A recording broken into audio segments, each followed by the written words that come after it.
Hello दोस्तों, आज हम कक्षा 11th की बायोलॉजी की नेक्स्ट क्लास लेकर आए हैं और इस नेक्स्ट क्लास में हम लेसन 1 अपना जो चल रहा था उसका पार्ट 2 लेकर आए। तो लेसन 1 को हमने स्टार्ट कर लिया था पार्ट 1 में, अब इसका हम पार्ट 2 पढ़ेंगे।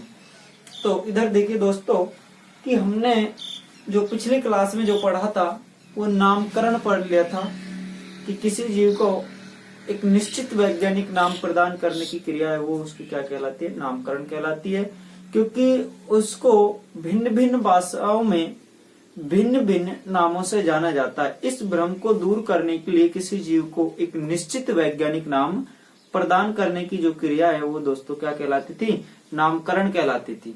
तो अब हम पढ़ रहे हैं नामकरण के नियम। इस नामकरण के जो नियम हैं वो 4 मूलभूत नियम है। कितने नियम हैं? 4। और इन चारों को हम अभी पढ़ेंगे। तो इधर देखिए दोस्तों, नामकरण का नियम कि जीवों का जो नामकरण किया जाता है दोस्तों वो द्विनाम पद्धति के आधार पर किया जाता है। किसके आधार पर किया जाता है जीवों का नामकरण? द्विनाम पद्धति के आधार पर जीवों का क्या करते हैं? हम नामकरण करते हैं। क्या करते हैं? द्विनाम पद्धति के आधार पर इसका क्या करते हैं? नामकरण। और इसका जो जनक होता है, द्विनाम पद्धति के नामकरण का जो जनक होता है वो कौन होता है? कैरोलस लिनियस को कहा जाता है। किसको कहा जाता है? कैरोलस, जिसका जनक कौन होता है? कैरोलस लिनियस को कहा जाता है। ये द्विनाम पद्धति के क्या है? जनक हैं। तो इधर देखिए इस पद्धति के प्रमुख नियम निम्नलिखित हैं। अब वो निम्नलिखित 4 नियम कौन कौन से हैं? पहला देखिए, प्रत्येक जीव का जो वैज्ञानिक नाम होता है दोस्तों वो 2 नामों से मिलकर बना होता है। 2 नामों से मिलकर बना होता है। पहला नाम वंश का होता है और दूसरा नाम उसके किसका होता है? जाति का होता है। तो पहला पॉइंट आपका ये हो गया कि प्रत्येक जीव का वैज्ञानिक नाम 2 नामों से मिलकर क्या होता है? बना होता है। दूसरे पॉइंट की बात करें, जीव का पहला नाम होता है जो वो किसका होता है? वंश का। और दूसरा नाम होता है वो उसकी किसका होता है? जाति का होता है। तो 2 नामों से मिलकर पहला नाम वंश और दूसरा नाम जाति। तो प्रत्येक जीव का जो वैज्ञानिक नाम होता है 2 नामों से मिलकर बना होता है। पहला नाम वंश का होता है और दूसरा नाम किसका होता है? जाति का होता है। तीसरा पॉइंट इसका क्या है कि वंश का पहला अक्षर, जब इसको इंग्लिश में लिखते हैं तो वंश का पहला अक्षर कैपिटल आता है और जाति का जो अक्षर आता है वो स्मॉल लेटर में लिखा जाता है। तो वंश का पहला अक्षर बड़ा कैसा होता है? वंश के नाम का पहला अक्षर क्या होता है? बड़ा होता है। जबकि जाति के नाम का जो पहला अक्षर होता है वो कैसा होता है? छोटा होता है। कैसा होता है? छोटा। वंश का तो पहला अक्षर बड़ा और जाति का पहला अक्षर छोटा होता है। चौथा पॉइंट है, जब वैज्ञानिक नाम को हाथ से लिखा जाता है तो इसे दोस्तों इटैलिक पद्धति में लिखते हैं। इटैलिक पद्धति क्या होती है? इटैलिक पद्धति होती है कि इसे तिरछा लिखा जाता है। किसे लिखा जाता है? तिरछा। जैसे मानव का वैज्ञानिक नाम होता है दोस्तों, मानव का वैज्ञानिक नाम होता है होमो सेपियंस।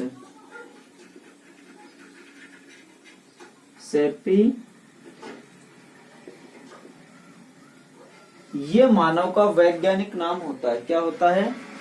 होमो सेपियंस होता है। इस होमो सेपियंस में जो होमो है ये क्या है? वंश है इसका। होमो क्या है? वंश मानव का। और जो सेपियंस है ये इसकी क्या है? जाति है। क्या है? जाति।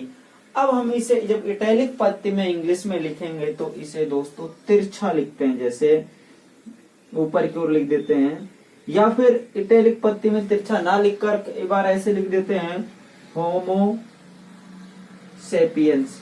ऐसे ये लिख दिया और इसके नीचे अंडरलाइन कर देते हैं। क्या कर देते हैं? अंडरलाइन। इससे ये इंगित हो जाता है कि ये कौन सी है? इटैलिक पद्धति है। क्या है ये? इटैलिक पद्धति है। या फिर ऐसे लिख देते हैं होमो सेपियंस। शॉर्ट लिख दिया मैंने होमो सेपियंस। ऐसे तिरछा लिखा जाता है या फिर किसी लाइन में अपन जब लिखते हैं उसको लिखकर उसके नीचे क्या कर देते हैं, अंडरलाइन कर देते हैं। इससे ये पता चल जाती है कि ये इटैलिक पत्ती में लिखा गया नाम है और ये एक वैज्ञानिक नाम है। तो दोस्तों एक बार आप इसका स्क्रीनशॉट ले लीजिए।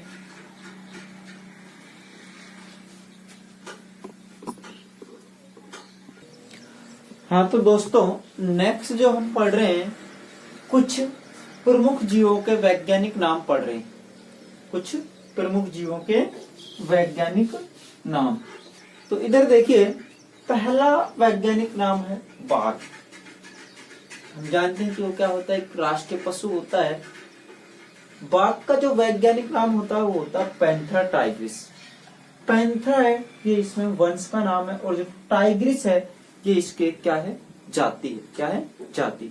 दूसरा है चीता, इसका होता है पैंथरा पार्डस। क्या होता है, पैंथरा पार्डस। पैंथरा वंश हो जाएगा और पार्डस इसकी क्या हो जाएगी, जाति हो जाएगी। तीसरा है शेर, इसका होता है पैंथरा लियो। वैज्ञानिक नाम क्या होता है, पैंथरा लियो। पैंथरा इसकी वही वंश है और लियो इसका क्या है, जाति है। नेक्स्ट मोर, हम जानते हैं कि क्या होता है, एक राष्ट्रीय पक्षी है मोर। इसका वैज्ञानिक नाम होता है पेओक्रिस्टेस्टस। क्या होता है, पेओक्रिस्टेस्टस। पेओ इसका वंश और क्रिस्टेस्टस इसकी जाति। नेक्स्ट गोडावन, गोडावन क्या है, एक राज्य पक्षी है और इसका जो वैज्ञानिक नाम होता है क्रायोटिस नाइग्रीसेप्स होता है। क्या होता है, क्रायोटिस नाइग्रीसेप्स। लास्ट इसमें सेकंड लास्ट चिंकारा, ये एक राज्य पशु है। इसका जो वैज्ञानिक नाम होता है, वंश और इसकी जो जाति होती है वो दोनों समान होती है। इसका क्या होता है, वंश भी गजेला होता है और इसकी जो जाति होती है वो भी क्या होती है, गजेला होती है। और हम जानते हैं कि मनुष्य है, मानव, और मानव का जो वैज्ञानिक नाम होता है वो क्या होता है, होमो सेपियंस होता है। क्या होता है, होमो सेपियंस। नेक्स्ट जो हम पढ़ेंगे, नामकरण की संस्थाएं पढ़ेंगे। क्या पढ़ेंगे, हेडिंग डाल लीजिए, नामकरण की संस्थाएं। नामकरण की संस्थाएं। हाँ तो दोस्तों जीवों के जो नामकरण की संस्थाएं हैं वो दो संस्थाएं क्या हैं, मुख्यतः दो संस्थाएं। लिखो इसमें, जीवों का नामकरण, जीवों का नामकरण निम्न दो संस्थाओं, निम्न दो संस्थाओं द्वारा किया जाता है। दो संस्थाएं कौन कौन सी है, एक तो है ICBN। क्या है, एक तो है ICBN। इसकी फुल फॉर्म होती है international code for botanical nomenclature. क्या होती है, लिख देता हूं, international code for botanical nomenclature.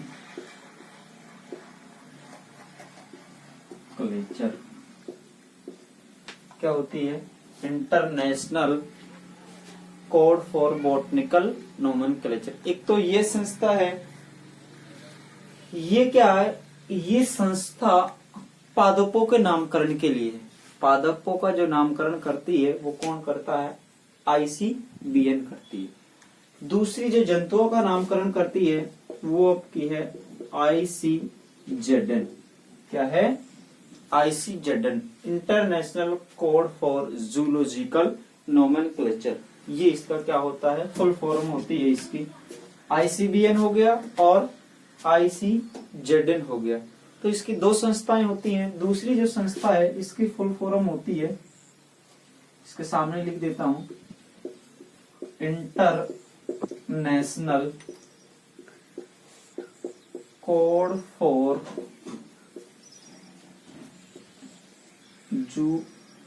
Zoological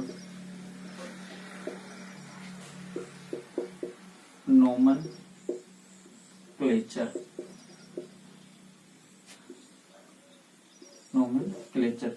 तो नामकरण की ये दो संस्थाएं होगी, कौन कौन सी, ICBN और ICZN होगी। तो एक बार दोस्तों आप इसका स्क्रीनशॉट ले लीजिए।